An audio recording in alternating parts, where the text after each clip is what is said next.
سيدنا ونبينا ومولانا محمد وعلى آله وصحبه أجمعين وعلى من تبعهم بإحسان ودعا بدعوتهم إلى يوم الدين. أما بعد، وفي ذلك فليتنافس المتنافسون. صدق الله العظيم. معزز علماء کرام اور میرے دشمن ایمانی بھائیوں اور عزیز علماء، یہ آپ کی سال بھر کی محنت کا ایک ہلکا سا نتیجہ ہے جو آپ کے سامنے آیا. محنتوں کی نوعیت الگ الگ ہے. بچوں نے حصہ لیا تقریروں میں، مقالات میں، نظم خوانی میں اور اس طرح کے پروگراموں میں.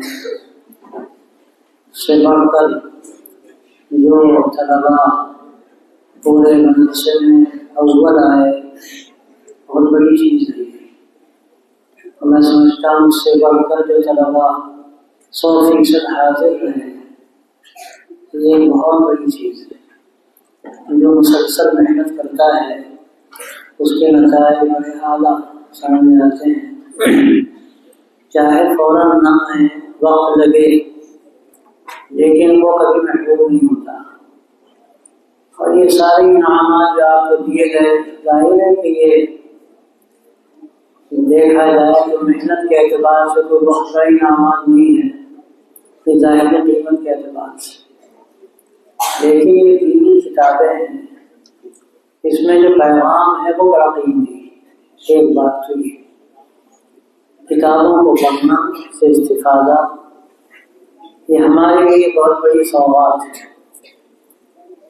اپنی قیمت کے اعتبار سے، اپنے پیغام کے اعتبار سے انعامات کی بہت اہمیت ہے، لیکن ظاہری قیمت کے اعتبار سے اس کی وہ قیمت نہیں ہے، وہ اہمیت نہیں ہے جو ہم نے محنت کی ہے. اس کا اصل انعام اور اصل محنت، یہ دونوں چیزیں آگے کی. یہ جو محنت آپ نے کی ہے یہ ایک ریہرسل ہے، اور یہ جو انعام آپ کو دیا گیا ہے چھوٹا سا انعام دیا گیا ہے.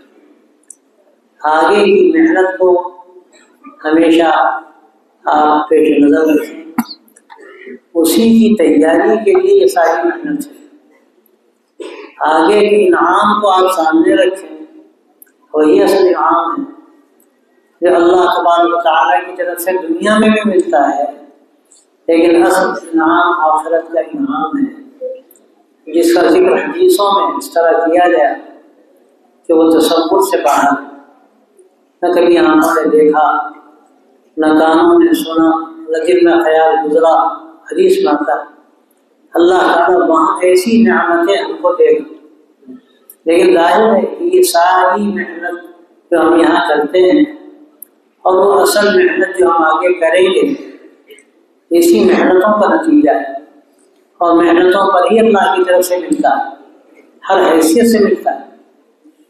اللہ راستے کھولتا ہے، محنتوں کے اثرات آنکھوں سے آگے دیکھتا ہے، اور مرنے کے بعد دیکھے گا وہ ابھی دنیا میں تو نظر نہیں آتا اور نظر آ بھی نہیں سکتا.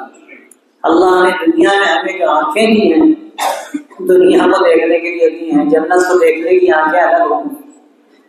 ہم یہاں جو انجوائے کرتے ہیں، لطف اندوز ہوتے ہیں دنیا کی نعمتوں سے، اللہ نے ہمیں اس کی صلاحیت جو دی ہے بس وہ محدود ہے، اسی دنیا کی حد تک ہے.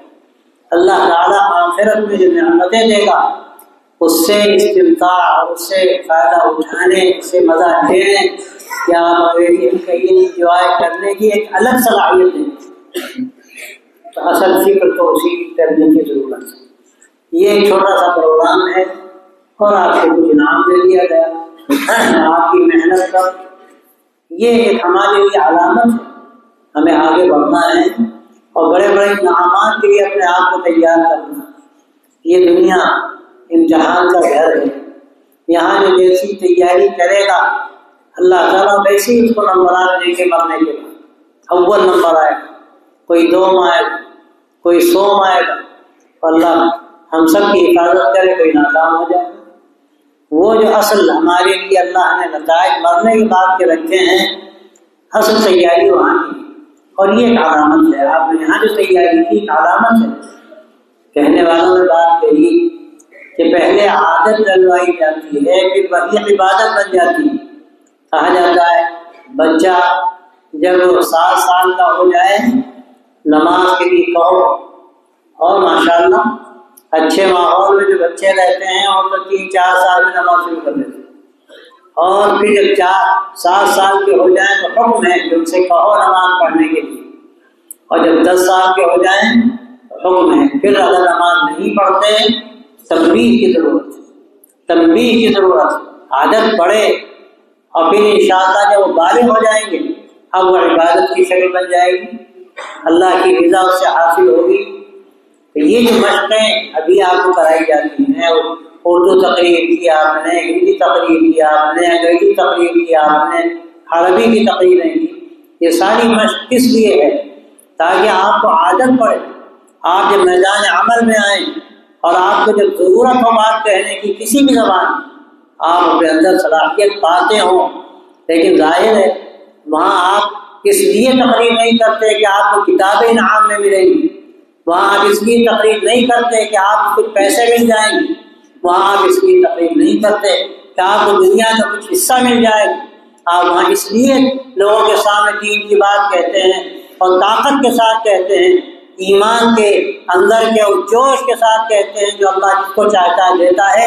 اس کا مقصد یہ ہوتا ہے کہ اللہ تعالیٰ اپنے بندوں کو ہدایت عطا فرما دے، تو ہماری زبان میں اللہ اثر پیدا کر دے۔ اور دیکھیے قرآن مجید کے اندر زبان و بیان کی اہمیت بیان کی گئی، وَإِنَّ مِنَ الْبَيَانِ لَسِحْرًا، حدیث میں کہا گیا کہ بیان میں ایک جادو ہوتا ہے، اور قرآن مجید میں فرمایا الرحمن علم القرآن خلق الانسان علمہ البیان، انسان کا ایک بڑا وصف اور بڑا امتیاز جو اللہ بیان کرتا ہے وہ یہ ہے کہ اللہ نے اس کو بیان سکھایا، بات اپنی واضح طریقے پر کہنا سکھلایا، اپنی بات صاف صاف کہنا، اس کو واضح کرنا، ایسے واضح کرے کہ سننے والا اس کو سمجھ لے، اور صرف سمجھ ہی نہ لے بلکہ اس کا دل سمجھ لے، اس کا دماغ سمجھ لے، وہ بات اس کے دل و دماغ میں منتقل ہو جائے۔ اور یہی تو ادب ہے کہ ہماری کیفیات منتقل، زبان جاننا اور بات، لیکن اس زبان کے اندر مہارت پیدا کرنا، ادبیت پیدا ہو زبان میں، جس کو لٹریچر کی زبان کہتے ہیں، لکھنے کی زبان کہتے ہیں، اس کی صلاحیت ہمارے اندر پیدا ہو، قوت خطابت پیدا ہو، تو ہم اپنے صرف یہی نہیں کہ معافی ضمیر ادا کر سکیں گے بلکہ اپنی کیفیت منتقل کریں گے، اپنے اندر کی بات ہم دوسرے کے دل تک منتقل کر سکتے ہیں۔ یہ آپ کو جو سکھایا جا رہا ہے، آپ کو اس پر انعام دیا جا رہا ہے، حکم دیا جا رہا ہے، آپ کو آگے کام کرنا ہے۔ آپ درجوں میں جاتے ہیں، آپ کتابیں پڑھتے ہیں، آپ کتابیں پڑھتے ہیں تو اپنا ایک بوجھ سمجھتے ہیں، ہدایت النحو پڑھنی پڑے گی، اور یہ بڑی بھاری کتاب ہے، اور یہ جو کتابیں صرف کی ہیں خاص طور سے شذ العرب بڑی مصیبت ہے، اپنا کتاب مشکل ہے، اپنا کتاب مشکل ہے۔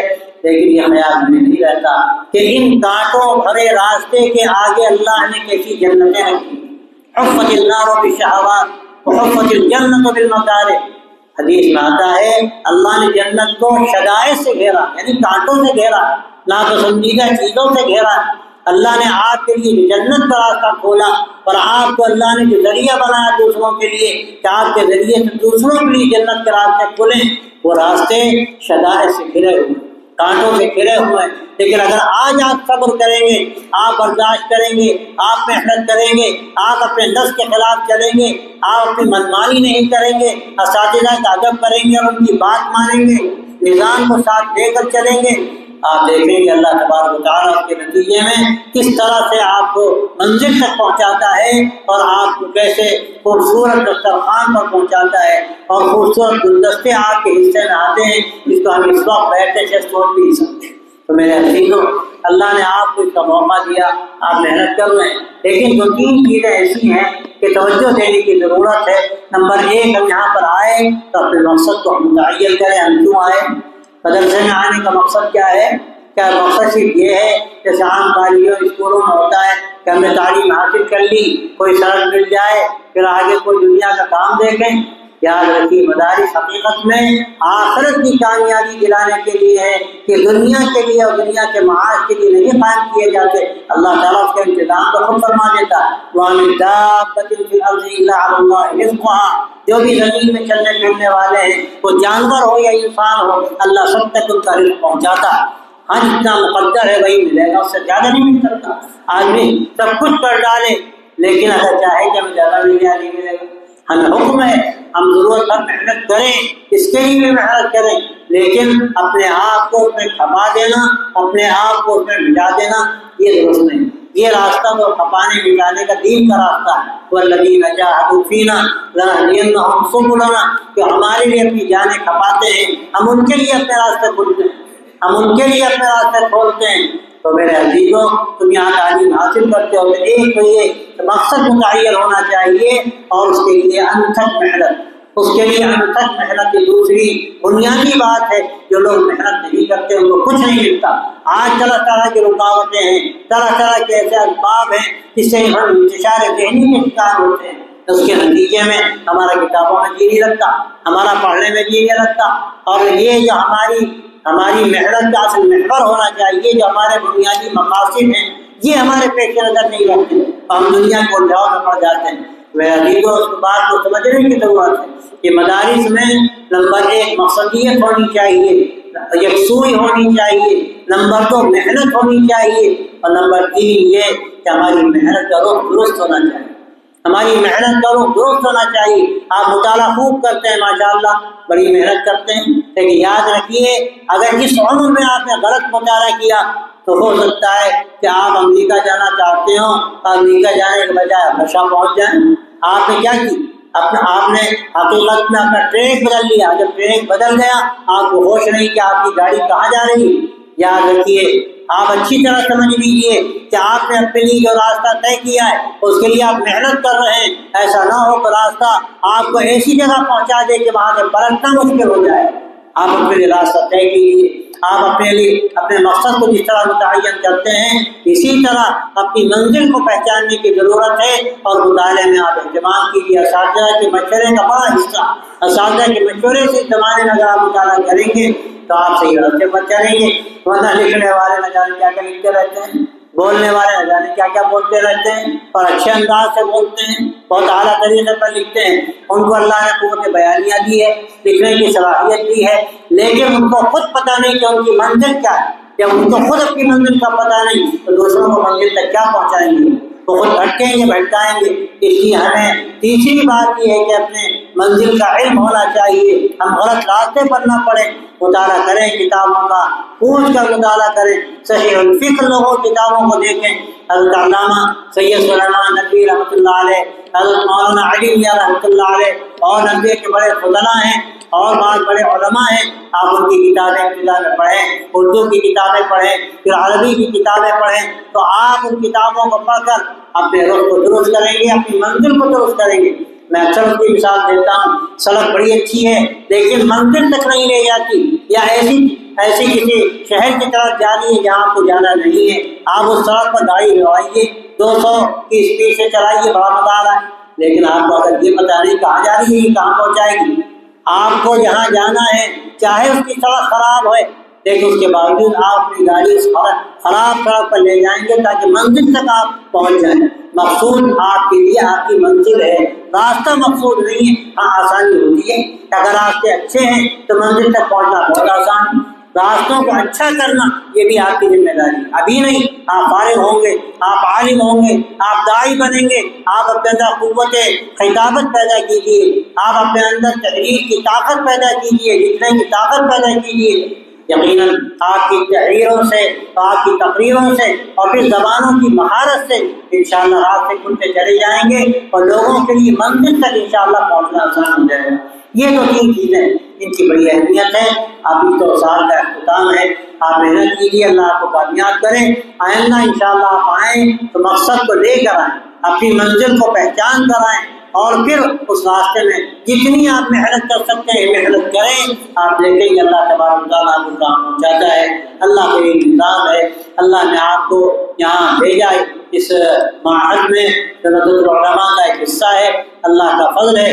آپ اس کی قدر کیجیے اور ندوۃ العلماء کا جو مقصد ہے اس کو پہچانیے کہ دین کا صحیح فہم بھی پیدا ہو, دین کا صحیح فہم بھی پیدا ہو, بنیادی بات ہے. اور اس کے ساتھ انذار قوم کی صلاحیت بھی ہو, اس کے لیے آپ تیاری کریں. اور یہ سارے جو پروگرام ہوتے ہیں, الاصلاح کا انتظام ہے, الناظر عربی کا اور دوسری جو بزمیں ہیں, بزم جوہر ہے اور بزم سلیمانی ہے, وہ صرف اسی لیے ہے تاکہ آپ کے اندر یہ صلاحیتیں انذار قوم کی پیدا ہوں. ہمیں خوشی ہے الحمدللہ آپ کے اچھے پروگرام ہوئے, آپ نے سال بھر محنت کی, آپ کو الحمدللہ انعام ملا. ہم اس کا مبارکباد بھی دیتے ہیں آپ کو بھی اور آپ کے اساتذہ کو بھی. اللہ تبارک و تعالیٰ اس جگہ کو قیامت تک کے لیے قبول فرمائے, اس کی حفاظت کرے اور یہاں سے اللہ سے افراد تیار فرمائے جو ملت کی قیادت کر سکے, ملت کی رہنمائی کر سکیں, دین کی صحیح جو ترجمانی ہو سکتی ہے اس ترجمانی کے لیے اللہ تبارک و تعالیٰ آپ کو قبول فرمائے اور آپ عالم انسانیت کے لیے ہدایت کا ذریعہ بنیں اور اپنی زندگی ایسی بنائیں کہ آپ کی زندگی سے ہدایت کی روشنی پھوٹے. اللہ تعالیٰ ہم کو توفیق دے. اللہ تعالیٰ ان حاضرین کو قبول فرمائے. وآخر دعوانا الحمدللہ رب العالمین. سورہ محمد سے درخواست ہے کہ اس بزم کا اہتمام اپنی دعا میں فرمائیں. اللهم صل على سيدنا محمد وعلى آل سيدنا ونبينا محمد وبارك وسلم. ربنا تقبل منا إنك أنت السميع العليم وتب علينا إنك أنت التواب الرحيم. رب وفقنا لما تحب وترضى واجعل آخرتنا خيرا من الأولى. ربنا آتنا من لدنك رحمة وهيئ لنا من أمرنا رشدا. اللهم علمنا ما ينفعنا وانفعنا بما علمتنا وزدنا علما وعملا يا ارحم الراحمين. رب زدنا علما رب زدنا علما رب زدنا علما. يا الله ان بچوں میں محنت کی محنت کو قبول فرما, اور جنہوں نے محنت نہیں کی ان کو محنت کی توفیق عطا فرما. جنہوں نے محنت کی اللہ کو صحیح راستہ عطا فرما, صراط مستقیم کے راستے پر ہمیشہ ان کو قائم رکھے. اللہ سب کو اپنے مقصد کو پہچاننے والا بنا, اسی راستے پر آگے بڑھنے والا بنا. یا اللہ اپنے فضل و کرم سے جو حضرات یہاں موجود ہیں سب کو اس کو خیر کا ذریعہ بنا. صلی اللہ تعالیٰ علی خیر خلقہ سیدنا محمد وعلی آلہ وصحبہ اجمعین.